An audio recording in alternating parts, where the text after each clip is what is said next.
আসসালামু আলাইকুম। সরকারের মনোভাবের কিন্তু কোনো পরিবর্তন হয়নি। আজকে তাদের পূর্ব নির্ধারিত কর্মসূচি অনুযায়ী আন্দোলনকারীরা কর্মসূচি পালন করেছে।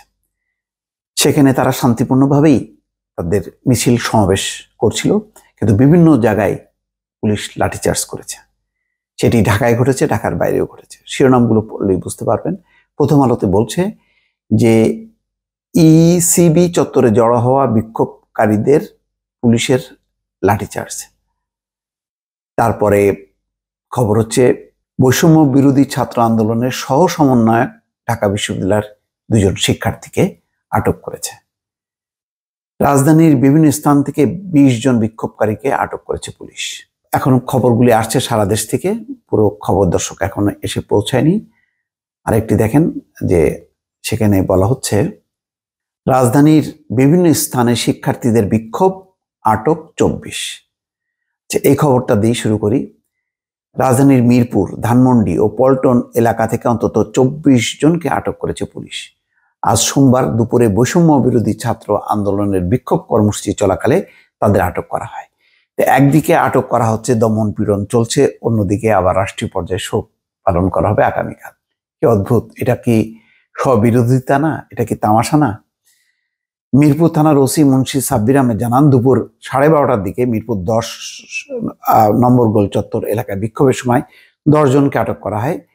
এদিকে একই সময় পল্টন মোড়ে বিক্ষোভের সময় বৈষম্য বিরোধী ছাত্র আন্দোলনের অন্যতম সহ সমন্বয়ক ঢাকা বিশ্ববিদ্যালয়ের শিক্ষার্থী মুসাদ্দিক ও রাফি সহ 4 জনকে আটক করে পুলিশ।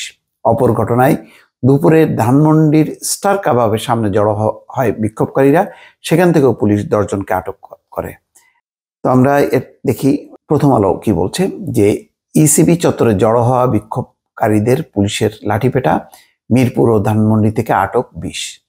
এই খবরে বলা হচ্ছে রাজধানীর মিরপুর 10 ইসিবি চত্বর ও ধানমন্ডি স্টার কাবাবের সামনে থেকে আজ সোমবার দুপুর বেশ কয়েকজন বিক্ষোভকারীকে আটক করেছে পুলিশ। ইসিবি চত্বরে জড়ো হওয়া একদল বিক্ষোভকারীকে লাঠিপেটা করে পুলিশ সরিয়ে দিয়েছে। বৈষম্য বিরোধী ছাত্র আন্দোলনের পক্ষ থেকে সামাজিক যোগাযোগ মাধ্যমে বিক্ষোভ কর্মসূচি ঘোষণার পর আজ রাজধানীর কয়েকটি এলাকায় আইন শৃঙ্খলা রক্ষাকারী বাহিনীর অতিরিক্ত সদস্য মোতায়েন করা হয়। গোয়েন্দা পুলিশের হেফাজতে থাকা বৈষম্য বিরোধী ছাত্র আন্দোলনের 6 নেতা এক বিবৃতিতে এই আন্দোলন প্রত্যাহারের ঘোষণা দেন। এরপরই অন্য সমন্বয়কদের মধ্যে কয়েকজন সামাজিক যোগাযোগ মাধ্যমে আজ বিক্ষোভ কর্মসূচির ঘোষণা দিয়ে এই আন্দোলন চলমান থাকবে বলে জানান। সামাজিক যোগাযোগ মাধ্যমে আজ ঢাকার 8টি স্থানে বিক্ষোভ কর্মসূচি হবে বলে জানানো হয়েছিল। এই 8টি স্থান হচ্ছে সায়েন্স ল্যাবরেটরি, নর্থ সাউথ বিশ্ববিদ্যালয়ের 8 নম্বর gate, press club, Uttara BNS center, Mirpur 10, মিরপুরের ইসিবি চত্বর, রামপুরা ও মহাখালী। সকাল থেকে এসব এলাকায় পুলিশ মোতায়েন করতে দেখা গেছে। পুলিশের পাশাপাশি র্যাব হেলিকপ্টারেও টহল দিতে দেখা গেছে। সেনাবাহিনীর সদস্যদেরও রাজধানীর বিভিন্ন সড়কে টহল দিতে দেখা গেছে।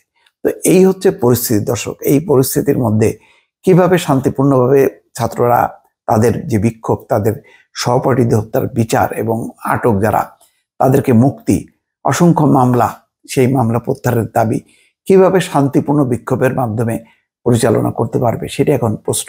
নাকি শান্তিপূর্ণ ক্ষোভ বিক্ষোভ প্রকাশের আর কোনো সুযোগ সরকার রাখতে চায় না, সেটাই হচ্ছে এখন বড় প্রশ্ন। ভালো থাকবেন। আল্লাহ হাফেজ।